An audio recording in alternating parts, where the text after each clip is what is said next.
एक गांव में मोहन नाम का एक किसान रहता था। उन्होंने अपने गुजर बसर करने के लिए एक मिल खोला कि उस मिल से पिसाई करके अपने बाल बच्चे के पालूंगा और अपना जीवन गुजर बसर करूंगा। मिल खोला, लेकिन मिल से उसका बाल बच्चे का पढ़ाई लिखाई रहन पोषण पालन नहीं हो पा रहा था। बेचारा गरीबी से एकदम तंगी आ गया था, खाने के लिए नहीं जुटता था। उसका एक बेटी थी जो बहुत ही खूबसूरत थी और वह भगवान शिव भोलेनाथ का बिना पूजा कैले एक दिन भी नहीं खाते थी। बेचारी, एक दिन के बाद हुआ कि मोहन उसी पास का जंगल था, पास में वहां जाता था डेली और वहां से लकड़ी ला के काट के लाता था और बेचता था और उसी से अपना खाना पीना करता था बाल बच्चे को। उसी तरह करते करते कुछ समय बीता, लेकिन बेचारा गरीबी से बहुत तंगी आ गया था, क्योंकि इसी को कहा जाता है कि जो सत्य पर रहता है वो बहुत तकलीफ झेलते रहता है। लेकिन सत्य से आदमी को भटकना नहीं चाहिए, क्योंकि सत्य है जो एक समय न एक समय अपना रंग ला ही देता है। एक दिन के बाद हुआ कि मोहन जंगल में गेल था और मन ही मन सोच रहा था कि ओह, कितना दिन तक ऐसे हम पालन पोषण करेंगे, तनी खूब दौलत हो जाता हमको कि कमाने नहीं पड़ता उतना। इतना मन में सोच रहा था कि वहां एक ब्रह्म पिचास रहता था, वही जंगल में एक पेड़ के ऊपर। वो ब्रह्म पिचास आया एक बूढ़ा के रूप में और इसके पास आया, बोला कि हे मोहन, तुम क्या सोच रहा है? ये लकड़ी ले जाने से कितना दिन गुजर बसर करेगा? बोलो, तुमको क्या चाहिए? तुमको मुंह मांगी मैं इनाम दूंगा।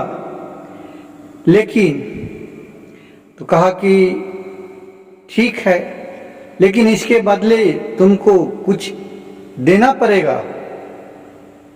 वह सोचा न समझा तक बोला कि ठीक है, क्या दूंगा बाबा, क्या मांगते हैं हमसे? कहा कि तुम्हारे आंगन में तुम्हारे पास एक चीज है, उसे के बदले में मैं वो लेऊंगा। तो बोला कि सोचा कि मेरे पास तो कुछ है नहीं, हमारी 3 तो बाल बच्चे हैं और एक मेरे आंगन में बिदाना का पेड़ है, वही पेड़ मांगेगा और क्या मांगेगा? अब गरीब के पास तो कुछ है नहीं, तो जो रहेगा उसी पर न सोचेगा कि यही मांगेगा। ये वह नहीं सोचा, बोला कि ठीक है, मैं दे दूंगा। इतना पर ब्रह्म पिचास बोला कि ठीक है, जब आज के बाद तुमको किसी भी चीज का कमी नहीं रहेगा। और इतना बोल के और ब्रह्म पिचास था अंतर्ध्यामी हो गया और वो यहीं था जब तक वो ब्रह्म पिचास इसके घर पहुंच गया। घर पहुंचकर ढेर साली उसका घर में देख रहा कि धन दौलत रख दिया, लेकिन ब्रह्म पिचास का मन में था जे उसका लड़की के लिए सोच रहा था कि जो धन की लड़की है उसी पर वह मोहित था, जो ब्रह्म पिचास था। जे का बदला में वो मोहन के लड़की को चाहता था। वहां से आया मोहन शाम को घर, उसका औरत जैसी देखा, बोला है जी, आज किसको द्वारा भेजे थे? इतना संपत्ति कहाँ से ले लाए? इतना अन्न धन किसी चीज का कमी नहीं है। और ब्रह्म पिचास बोला था कि मैं समय आएगा तो 3 वर्ष 5 साल बाद मैं आपके पास आऊंगा। कहा कि ठीक है। उस मोहन को ये नहीं यकीन था कि मेरे बेटी को मांगेगा। इतना सुन के और वह घर आ गया और आया तो उसका परिवार बोले कि इतना धन दौलत कहाँ से लाए? क्योंकि क्या कहें, मेरे जंगल में एक बाबा आए थे, उन्होंने बोले कि मोहन अब तुम्हारे समय अच्छा आने वाला है, तुम बहुत तकलीफ सह लिया है, बोलो तुम्हें क्या चाहिए। हम तो दुख के मारल थे। मैं बोले कि हमको बाबा धन दौलत कुछ भी दे दीजिए, अच्छा तरह रहें खाए पिए। बोले कि ठीक है तुमको दे देंगे, लेकिन उसके बदले में मैं तुमसे कुछ मांगूंगा। तो हम कहें ठीक है मैं दूंगा। अब मेरे पास से क्या मांगेंगे, मेरे पास तो कुछ है नहीं। अरे आंगन में एक पेड़ है, बहुत तो पेड़ मांगेंगे और क्या मांगेंगे, कोई फल टूटेगा ये मांगेंगे। ठीक है, कुछ समय बीता और उसके बाद उसको दिन दोगुना रात चौगुना बढ़ने लगा। जो लोग बोलते हैं कि भाग बालक को भूत कमाता है, उसी तरह उसको ब्रह्म पिशाच था जो खूब संस बरकत देने लगा। 5 साल जब बीत गया तो वही ब्रह्म पिशाच मोहन के पास पहुंचा और बोला कि भाई आज मैं तुमसे तुम जो गच्छा था ये मांगने आया हूं। ये कहा कि हाँ बोलिए। पूरा सेवा सत्कार किया, बोला कि हाँ बोलिए। कहा कि ठीक है, ये तुम्हारे आंगन में पूजा करती है, ये तुम्हारे लड़की को मैं ले जाऊंगा। इतना कह तो थर थर थर थर कांपने लगा। अब उसको हिम्मत ही नहीं है कि जाके अपने बेटी से कैसे कर सकता है बाप के यहाँ। चल जाओ उसके साथ। ओहो में वो जान रहा है कि ये तो माया का जाल है, कहाँ चल जाएगा लेके हमको बेटी के लिए कोई नहीं जानता है। लेकिन सब देखिए शिव गुरु का महिमा है, सबको पालन करता और पार लगाने वाला वही है। वो अंदर गई और फिर अपने बेटी को देख रही है कि पूजा पाठ कर रहा है। इससे उसको हिम्मत नहीं कुछ बोलने के लिए, और फिर आ गया। फिर ने ब्रह्म पिशाच से बोला कि तुमको मैं बोले थे ना 5 साल के बाद मैं तुमसे कुछ मांगूंगा, अगर तुम नहीं देगा तो मैं तुमको गला मचोड़ के जान मार दूंगा इस जगह और मैं चल जाऊंगा। इतना सुनकर वो थर थर थर थर कांपने लगा और फिर वो अपने घर गया। अरे देख रहा है उसका बेटी पूजा पाठ कर रही है। या जाकर और वो एक रोने लगा, बैठ गया। उसका पत्नी थी जो बोली कि क्या हुआ, वो सारी कहानी कह के सुना दिया। उसका बेटी भी सुन रही थी, भगवान के ध्यान लगाए हुई थी। फिर जाकर बोला मोहन की बाबा अब कल आइएगा, तो पूजा कर रही है, मैं पूजा पर कैसे उठाऊं। कहा कि ठीक है मैं कल आता हूं। और ये जाके सारी बात कह दिया घर में। चिंता से डूबी रहना, अब सोचे किधर भाग जाऊं, क्या करूं। उसको रात भर नींद नहीं आया। फिर सुबह हुआ और फिर ब्रह्म पिशाच आ गया। फिर उसको बेटी के हाथ मांगने लगा। कहा कि अब तुम अपने बेटी को हाथ दो। कहा कि कैसे मैं हाथ दूं महाराज। फिर अपने बेटी के पास वहां गया तो बेटी सब बात जान रहा था कि ऐसा ऐसा बात है, अगर मैं नहीं दूंगा हाथ तो उन्होंने मेरे पिताजी को मार डालेगा। इतना बात सुनकर बेटी जो पूजा कर रही थी, उसका नाम था रुक्मिणी। और रुक्मिणी शिव भगवान के नाम लेकर दोनों हाथ बढ़ा दिया आगे। कहा पिताजी लीजिए, दोनों हाथ काट दीजिए, मेरा दे दिए उसको। वो हाथ ही ना मांग रहा, हाथ है ना। कहा कि बेटी हमसे नहीं हो पाएगा, वो हाथ नहीं मांग रहा है, तुमको मांग रहा। फिर जाके बोला ब्रह्म पिशाच से, तो ब्रह्म पिशाच बोला कि हमको हाथ चाहिए, हाथ तो काट के लाओ। उन्होंने गया और आँख मूंद के उसका बाप अपने बेटी को दोनों हाथ काट के और ला के दे दिया ब्रह्म पिशाच को। ब्रह्म पिशाच फिर वहां से चला गया। कहा कि यह भी कहाँ जाएगा, अब तो हाथ कट गया तो फिर तो मेरे पास आएगा। इस शिव गुरु का महिमा कैसे उसको पास आएगा। कुछ समय बीता, फिर ब्रह्म पिशाच आने लगा इसको घर पे। अभी दोनों सब अपने में मीटिंग किया कि अब कैसे करूं, इससे कैसे बचा जाऊं, इस ब्रह्म पिशाच से कैसे बचूं, अपने बेटी को कैसे बचाऊं। उसका बेटी बोला कि पिताजी आप चिंता नहीं कीजिए, मैं अपना घर द्वार छोड़ देता हूँ, नहीं यहाँ रहेंगे ना, वो खोजने आएगा।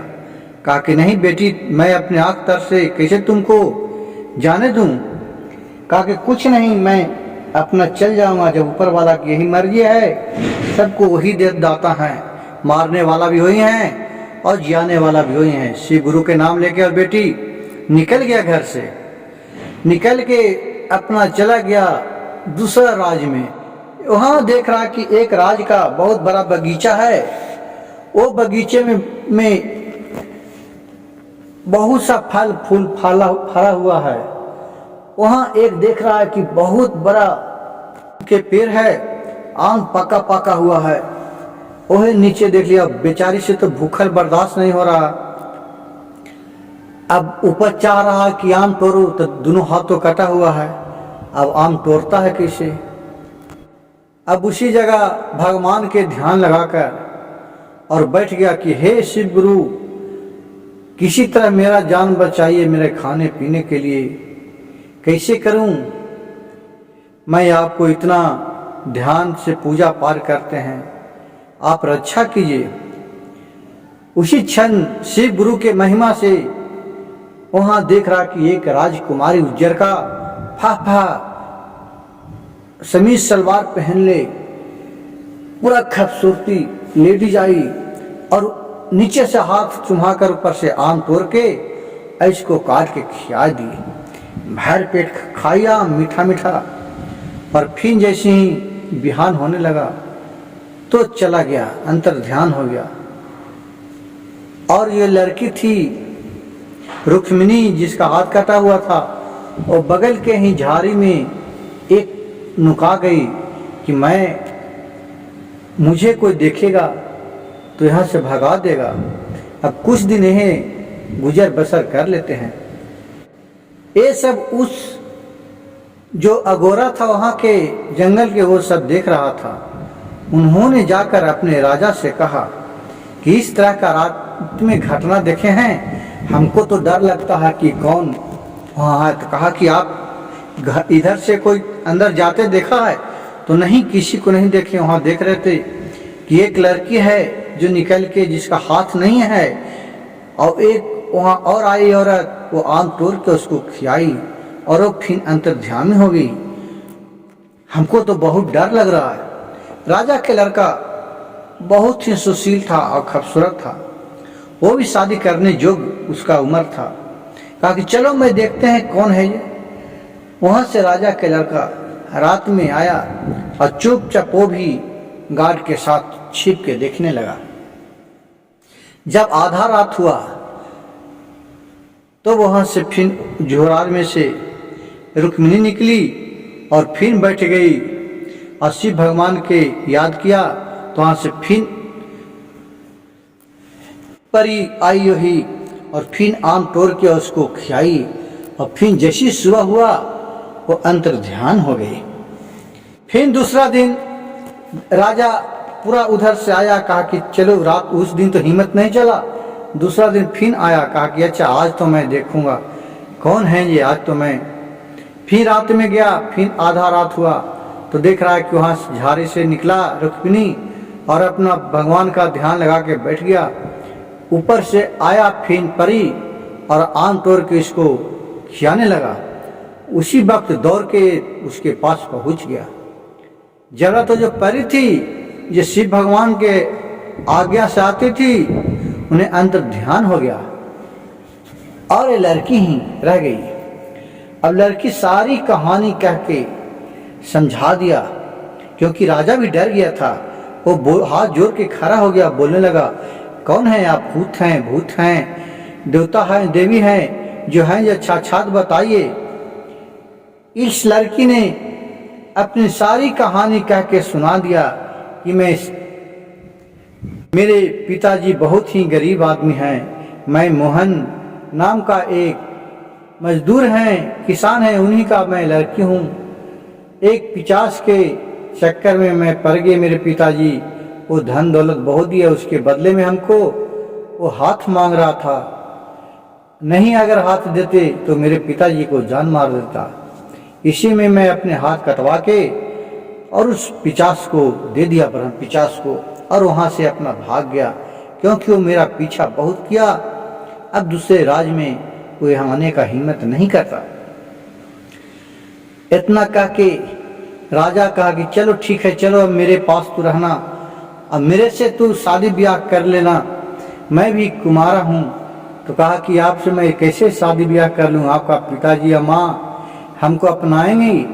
कहा कि हाँ अपनाएं, क्यों नहीं, इतना खूबसूरत है, लगता है कि इंद्र के परी है, जिससे परी लोग रहती है उसी तरह आप तो साक्षात लक्ष्मी हैं। कहा ठीक है। उसको लेके राजा अपने महल में चला गया, अपनी माँ से, पिताजी से, राजा से, रानी से सारी कहानी के बारे में, रुक्मिणी के बारे में समझाए। तो उसका माता और पिता बहुत ही दयालु थे और उन लोग भी शिव भक्त थे, शिव भगवान का उन लोग भी पुजारी थे। कहा कि चलो ठीक है रख लो, लेकिन ये हाथ है कटा हुआ तो इससे लोग कहेगा कि ये तो हथकट्टी औरत है, इसलिए तुम क्या करो कि इसको चांदी के हाथ बनवा दो। तो दोनों चांदी का हाथ, राजा को ये कमी नहीं था, चांदी का हाथ बनवा के और उसको पहना दिया और चांदी का और शादी ब्याह उसको साथ कर लिया। फिर राजा का लड़का और रुक्मिणी खुशी खुशी रहने लगे। कुछ दिन बीता तो रुक्मिणी गर्भवती रह गई, उसको बच्चा होने के लिए रह गया। जब उसको 8वें महीना चढ़ा तो उसी वक्त राजा के लड़का का विदेश में कोई जरूरी काम पड़ गया। तो अपने माँ से बोला कि माँ अब अपने पुतों का लाज और ख्याल रखिएगा, मैं बहुत जरूरी काम से विदेश जा रहे हैं। उसके मम्मी ने बोली ठीक है बेटा जाओ, मैं पूरी तरह ख्याल रखूंगी। यह बोलकर वह विदेश चला गया। अब जब 9वें महीना बीता तो उसका एक पुत्र, बहुत ही सुंदर बालक पैदा लिया। तो इसके माँ ने एक चिट्ठी लिखा और एक मंत्री को भेजा कि जाओ मेरे बेटा विदेश में रहता है, वो आएगा 5-6 महीना के बाद, ये चिट्ठी पहुंचा दो। वो चिट्ठी पहुंचाने के लिए जा रहा था तो रास्ते में जेते जेते वह थक गया। तो एक पेड़ था, वो पेड़ के नीचे वो सो गया तो उसके ऊपर एक दैत्य रहता था, ब्रह्म 50। वो इसको कहा कि ये तो ऐसा ऐसा बात लिखी, अच्छा इसको क्यों ना वो चिट्ठी बदल दो। तो उन्होंने उतर के और चिट्ठी को बदल दिया और ब्रह्म 50 ने खत बदल दिया और लिख दिया कि आपका औरत एक अपंग बच्चे को जन्म दिया है। और वो पत्र निकाल लिया जो ब्रह्म 50 था, वो ले जाके वो राजा के लड़का को दिया। उन्होंने खत पढ़ा तो देखा कि चलो ठीक है, अपंग है लेकिन ठीक तो हो जाएगा, मैं इसको ठीक करवा लूँगा। उन्होंने लिखा खत में कि ठीक है, मेरे बच्चे पर और मेरे औरत को माँ जी ध्यान रखिएगा, मैं जब तक नहीं आऊँगा जब तक उन लोग को ख्याल रखिएगा। वहाँ से चिट्ठी फिर लेकर वो आदमी आए तो फिर उसी पेड़ के नीचे विश्राम करने लगे।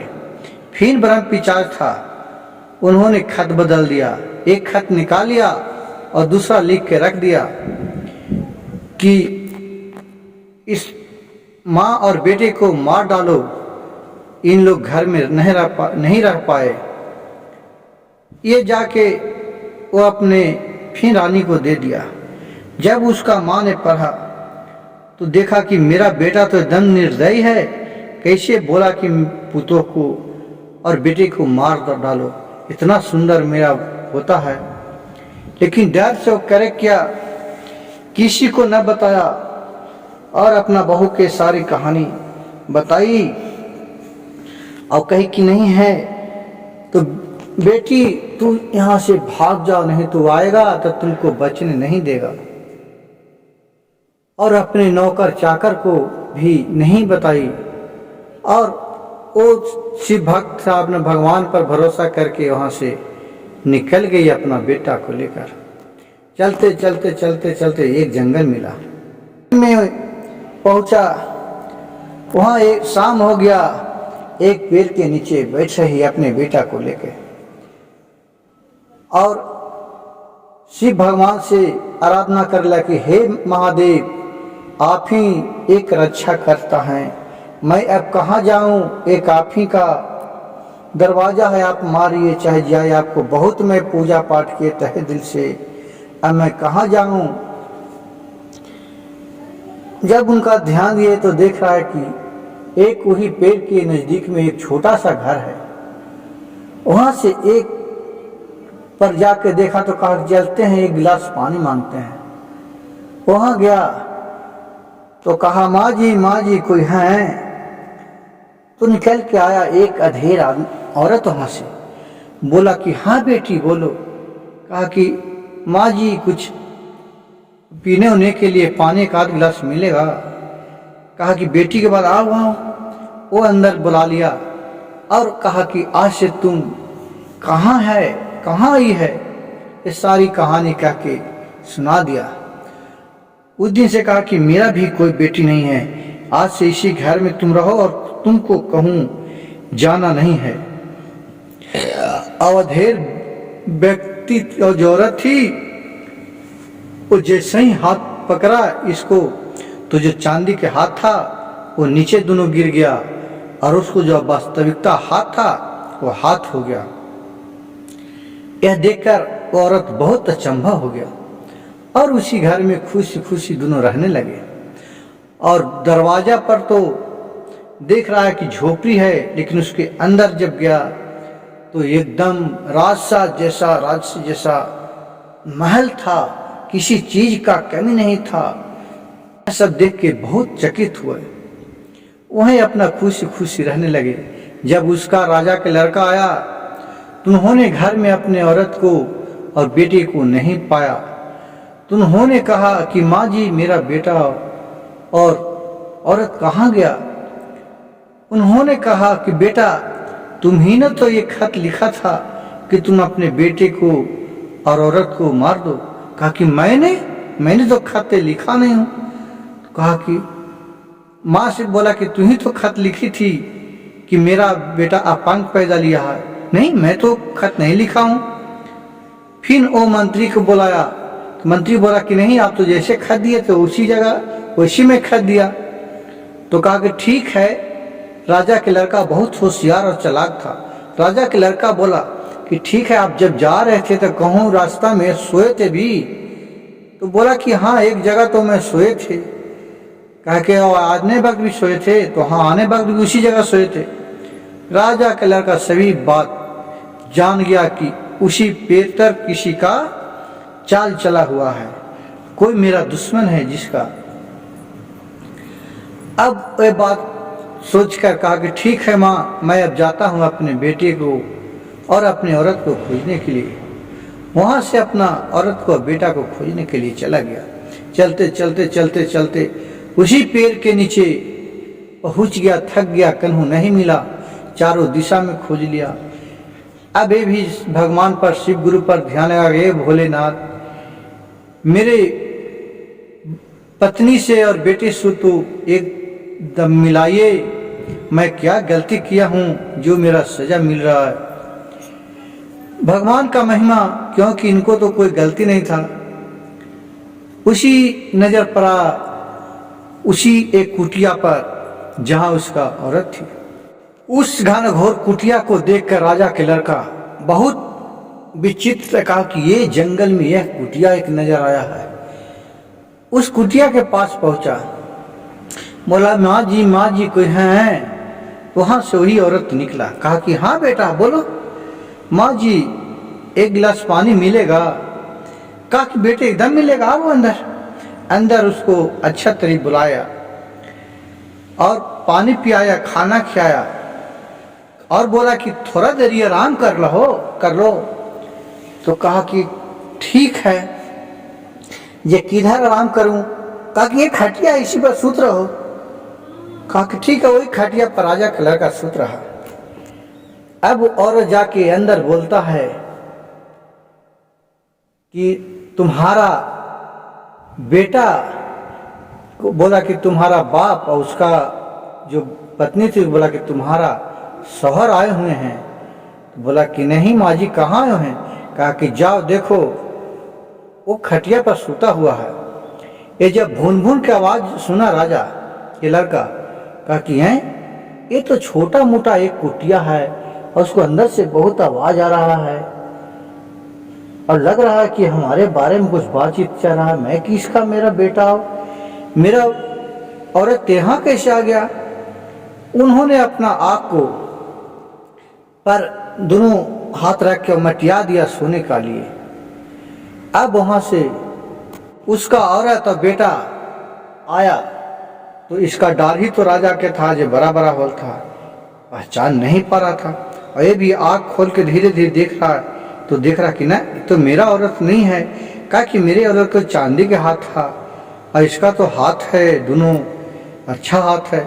ये देख कर चकित में रहा। जब राजा ने अपने औरत को नहीं पहचाना तो पहचानने के लिए झट से उठ के बैठ गया। जब बैठा तो उसका औरत ने भी पहचान लिया नजदीक से और बोलने लगा कि मैं हूं तुम्हारी पत्नी अभागिन, और ये आपका अभागा बेटा है।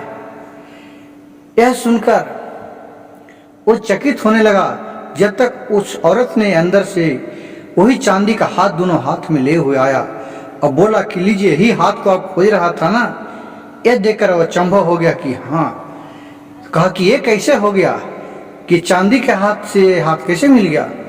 कहा कि ये शिव गुरु का, शंकर जी का महिमा है कि इसका भक्ति पर प्रसन्न होकर इसका वास्तविकता हाथ भगवान ने लौटा दिए।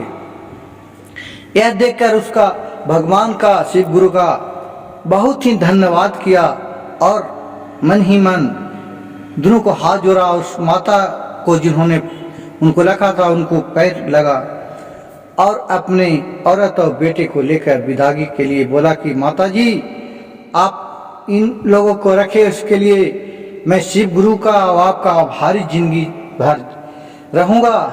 अब हमको अपने माँ बाप अपने राज्य में जाने का आदेश दीजिए।